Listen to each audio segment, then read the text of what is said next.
देश के छात्र और युवाओं को मेरा सैल्यूट और मेरा सलाम कि इन लोगों ने देश के अंदर में जंतर मंतर में बैठ कर के और देश के सभी राज्यों में सारे युवाओं ने, पढ़े लिखे लड़कों ने, इन लोगों ने आंदोलन किया। आंदोलन करके सरकार को उसमें मजबूर होना पड़ा।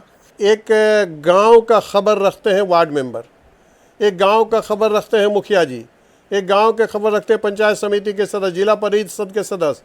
माननीय सांसद महोदय तो बड़ा है, उनका बड़ा क्षेत्र है, तो एक गांव के वार्ड मेंबर को भी पता नहीं है कि यहाँ पर कॉलेज चल रहा है, पंचायत के मुखिया को पता नहीं है कि यहाँ पर कॉलेज चल रहा है टेम्पोररी एफिलिएशन का, जिला परिषद को भी पता नहीं है कि यहाँ पर टेम्पोररी एफिलिएशन का कॉलेज चल रहा है। तो सांसद महोदय को कैसे पता चलेगा?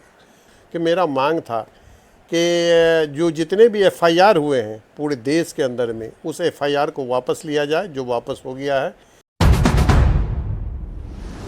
20 तारीख से 24 तारीख तक विधानसभा सत्र था मेरा।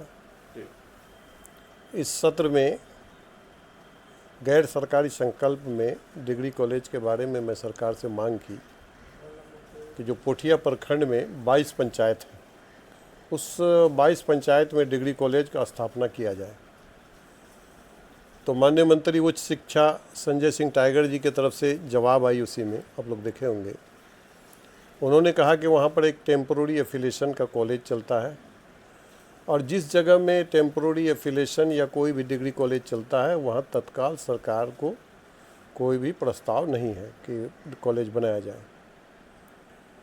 मैंने बताया उनको, इससे पहले भी मैंने संजय सिंह टाइगर साहब जो उच्च शिक्षा मंत्री हैं, उनको मैंने अपना आवेदन दे करके भी अवगत कराया था। जब सरकार का ये आया था कि पूरे बिहार के अंदर में सभी प्रखंड में डिग्री कॉलेज खोला जाएगा, एक उम्मीद, एक आस जगी थी पोठिया के बच्चों में, किशनगंज जिला के बच्चों में, कि अब पोठिया प्रखंड के 22 पंचायत में डिग्री कॉलेज बनेगा, अब हम लोगों को डिग्री आसानी से हासिल होगा। उस समय हम लोगों ने तत्कालीन डीएम साहब से बोल करके कोलथा पंचायत में 5 एकड़ ज़मीन स्वीकृति करवा करके सरकार को भेजने का काम किया। और उसी समय शिक्षा विभाग के तरफ से भी ये बातें आई कि अब यहाँ पर टेम्पोररी क्लास चलाने के लिए, टेम्पोररी पढ़ाई के लिए स्कूल का सिलेक्शन करना है। तो पहले पनासी स्कूल का सिलेक्शन हुआ, उसके बाद फिर पनासी स्कूल को दूर समझ करके फिर पोठिया स्कूल का सिलेक्शन किया गया। लेकिन इन द मीन टाइम एक मोड़ आता है उसमें, अचानक सा ये मोड़ आता है। मैं तो समझता हूँ कि किशनगंज विधानसभा के या पोठिया के 22 पंचायत के आम जनों को या जनप्रतिनिधि को, जो माननीय मुखिया जी हैं, पंचायत समिति के सदस्य हैं, वार्ड सदस्य हैं, सरपंच हैं या जिला परिषद हैं, किसी को भी ये पता नहीं था कि पोठिया प्रखंड में गोड़ूखाल पंचायत में डिग्री कॉलेज भी टेम्पोररी एफिलिएशन का चल रहा है। ये अचानक एक मोड़ आया कि वहाँ पर एक टेम्पोररी कॉलेज चल रहा है। जब हमने इस बात को सदन में आवाज़ उठाई, उससे पहले पता चला कि यहाँ पर एक टेम्पोररी एफिलिएशन का डिग्री कॉलेज चल रहा है, जिसके कारण से पोठिया प्रखंड को वंचित किया जा रहा है, वहाँ के बच्चों को इस शिक्षा से वंचित किया जा रहा है। मेरा सवाल शिक्षा विभाग से भी है, मेरा सवाल एजुकेशन सिस्टम से भी है, और एजुकेशन सिस्टम के मेरा सवाल माननीय कुलपति महोदय से भी है। वीसी साहब ने किस मानक के आधार पर, जब मैंने पता किया, उसकी गहराई पर गया, तो गहराई में जाने के बाद ये पता चला कि डॉक्टर अजय कुमार सिंह पटना के हैं। वो बिजनेस करने के लिए किशनगंज जिला के पोठिया प्रखंड के गोरूखाल पंचायत में 400 एकड़ ज़मीन खरीदे हैं। उस 400 एकड़ में 200 एकड़ ज़मीन पर चाय पत्ती का बागान है।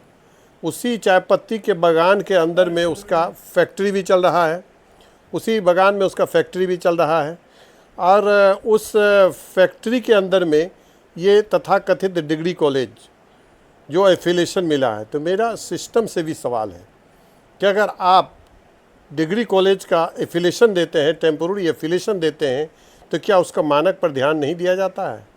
क्या जिला शिक्षा पदाधिकारी से भी मेरा ये मुतालबा है कि आपने क्या इसका जांच किया कि किस मानक पर डिग्री कॉलेज होना चाहिए, कितने उसमें रूम होना चाहिए, कितने क्लासरूम होना चाहिए, कितना उसमें लैब होना चाहिए, ये सारा जो मानक होता है, क्या मानक के आधार पर आप लोगों ने डिग्री कॉलेज खोला है?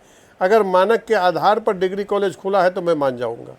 लेकिन मेरा मेरा मेरा मानना है कि कोई भी मानक के आधार पर इसको टेम्पोररी एफिलिएशन नहीं दिया गया है, इसलिए ये जांच का विषय है। इसलिए उच्च स्तरीय जांच कराया जाए और माननीय मुख्यमंत्री महोदय से भी, जो हमारे सम्राट चौधरी जी हैं, उनसे भी आप लोगों के माध्यम से मेरा कहना है कि आप एक नौजुवक हैं, सशक्त हैं, मजबूत हैं। बिहार एक अच्छी निगाह से देख रहा है। बिहार एक चाह रहा है कि आपके नेतृत्व में बिहार का विकास हो, शिक्षा का उत्थान हो। इसलिए आपसे भी मेरा मुतालबा है कि आप इसको उच्च स्तरीय जांच करवाइए कि क्या मानक के आधार पर उस डिग्री कॉलेज, मेरा मानना है कि वो डिग्री कॉलेज फर्जी के तौर पर फर्जी सर्टिफिकेट बेचने वाला कॉलेज खोला गया है। तो लोग यही सवाल कर रहे हैं सर कि जिस क्षेत्र से सांसद महोदय आते हैं और उन्हीं के नाक के नीचे अगर ये काम हो तो ये तो कहीं ना कहीं सवाल खड़ा तो करता ही है ना। अब सवाल है कि सांसद महोदय है या माननीय एमएलए साहब है, एमएलए साहब हो या सांसद साहब हो। मैंने तो आपको पहले ही कह दिया कि एक गांव का खबर रखते हैं वार्ड मेंबर, एक गांव का खबर रखते हैं मुखिया जी, एक गांव के खबर रखते हैं पंचायत समिति के सदस्य, जिला परिषद के सदस्य। माननीय सांसद महोदय तो बड़ा है, उनका बड़ा क्षेत्र है, तो एक गांव के वार्ड मेंबर को भी पता नहीं है कि यहाँ पर कॉलेज चल रहा है, पंचायत के मुखिया को पता नहीं है कि यहाँ पर कॉलेज चल रहा है टेम्पोररी एफिलिएशन का, जिला परिषद को भी पता नहीं है कि यहाँ पर टेम्पोररी एफिलिएशन का कॉलेज चल रहा है, तो सांसद महोदय को कैसे पता चलेगा? तो ये तो अचानक, मैंने कहा कि अचानक एक मोड़ आया, पहले पता नहीं था। ये लोग यहाँ पर कोई कॉलेज वॉलेज नहीं चला रहे हैं, फर्जी तौर पर लोगों का एडमिशन करवा करके डिग्री बेचने का काम करते हैं। मेरा मुतालबा है शिक्षा पदाधिकारी से, मेरा मुतालबा है एजुकेशन के बड़े पदाधिकारी से, सिस्टम से मेरा मुतालबा है कि आप इसको जांच करवाइए, और जांच करवा करके अगर मानक के आधार पर है तो मैं मान जाऊंगा। अगर मानक के आधार पर डिग्री कॉलेज नहीं खोला गया है तो उसको सस्पेंड करने का काम करें, ताकि 22 पंचायत के जो युवा हैं, जो युवा पीढ़ी हैं, जो शिक्षित हैं, जो लोग चाहते हैं कि हम डिग्री हासिल घर में बैठ करके करेंगे, उनका जो उम्मीद है, एक आशा है। हमारा क्षेत्र में आपको बता दूं कि पूरे बिहार के अंदर में शिक्षा के क्षेत्र में सबसे पिछड़ा कोई जिला अगर है वो किशनगंज है, और किशनगंज जिला के अंदर में शिक्षा के क्षेत्र में सबसे पिछड़ा प्रखंड अगर कोई है वो पोठिया प्रखंड है। ये मैं नहीं कहता हूँ, ये सरकारी आंकड़ा बता रहा है। तो इस सरकारी आंकड़ा बता रहा है शिक्षा के क्षेत्र में पिछड़ा, वहाँ पर एक डिग्री कॉलेज नहीं हो। एक गाँव में रहने वाले किसान, हमारे यहाँ पर 80% लोग किसान हैं, खेती करके अपने बच्चों को पढ़ाना चाहते हैं, रिक्शा चला करके अपने बच्चों को पढ़ाना चाहते हैं, टोटो चला करके अपने बच्चों को पढ़ाना चाहते हैं। उन लोगों के अंदर में एक उम्मीद जगी थी, एक आस जगी थी कि अब यहाँ पर डिग्री कॉलेज होगा, हमारा बच्चा घर का खा करके डिग्री हासिल करेगा। तो ये तो उनकी उम्मीदों पर पानी फेरने वाली बात आ गई। इसलिए मेरा एजुकेशन सिस्टम से, शिक्षा के बड़े पदाधिकारी से मेरा एक अनुरोध है, अपील है, गुजारिश है कि आप इस पर उच्च स्तरीय जाँच करवा करके, अगर मानक के आधार पर वो खुला है तब ठीक है, अगर मानक के आधार पर नहीं खोला गया है तो उसको अविलंब उसके एफिलिएशन को रद्द किया जाए और यहाँ पर डिग्री कॉलेज का, सरकारी डिग्री कॉलेज का स्थापना किया जाए। सर, एक व्यक्ति बाहर से आता है, कारोबार को जो है फल फलाता है, उसके बाद जो है वो इस तरह का अगर काम करता है तो जाहिर सी बात है दूसरे लोग भी इसमें इन्वॉल्व होंगे निश्चित रूप से। तो सबके खिलाफ एक जद्दोजहद, एक ऐलान जंग तो शुरू करेंगे विधायक जी? क्या प्लान है आपका आने वाले वक्त में? बिल्कुल, आने वाले वक्त में इस तरह के लोग जो शिक्षा माफिया हों या भू माफिया हों, जिन लोगों ने भी माफियागिरी करेगा उनके खिलाफ में मेरा आंदोलन चलेगा, और ये आंदोलन यहीं तक नहीं रुकेगा।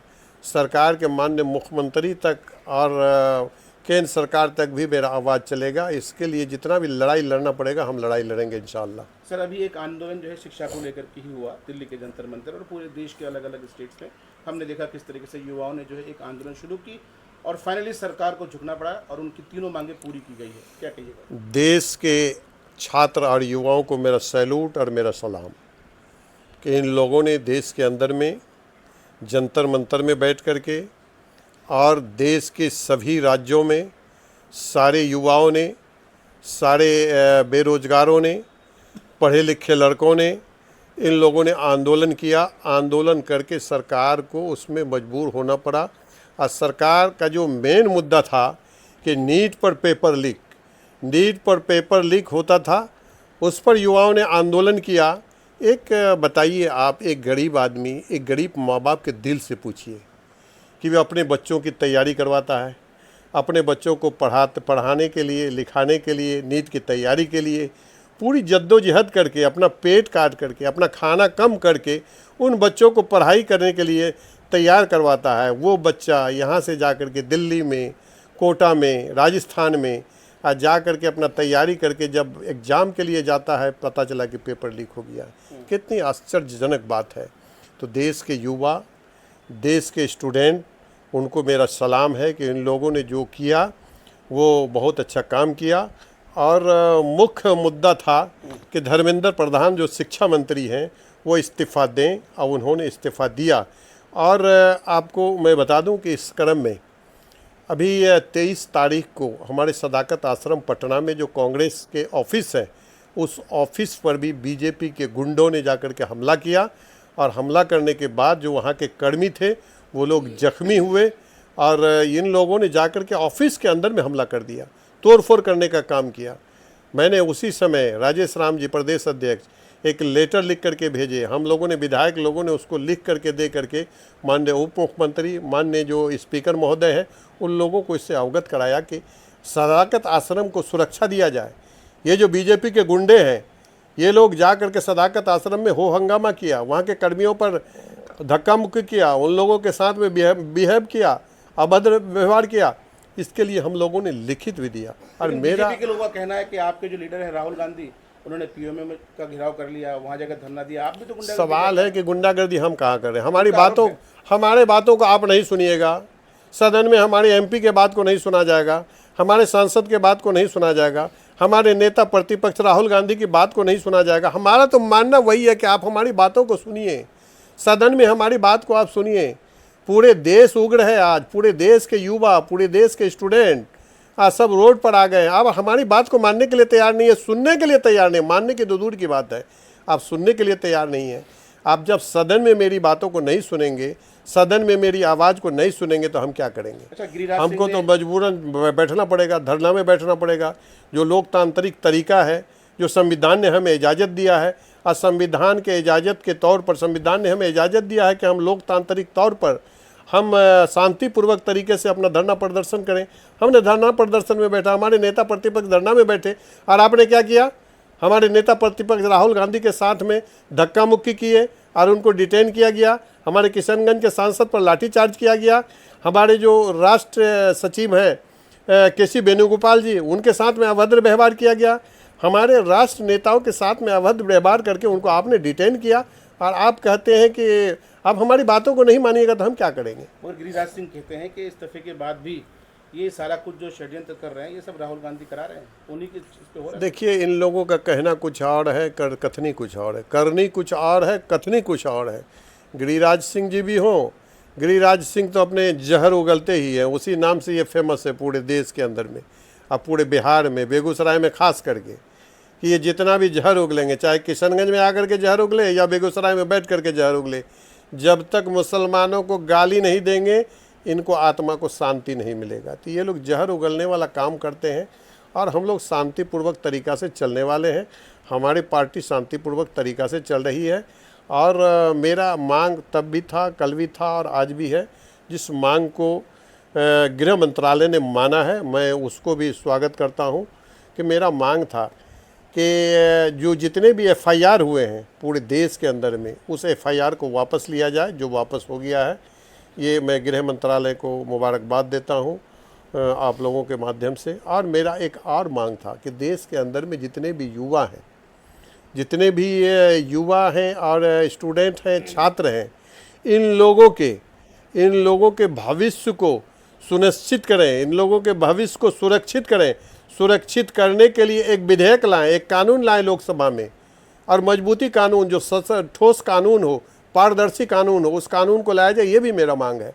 आप आवाज़ को सुनिए, मेरे सांसदों की बात को सुनिए, एक कानून लाइए कि देश के अंदर में स्टूडेंट हैं, युवा हैं, छात्र हैं, इनके भविष्य को सुरक्षित करें, इसको सुरक्षित करें, इसके लिए कानून लाएं।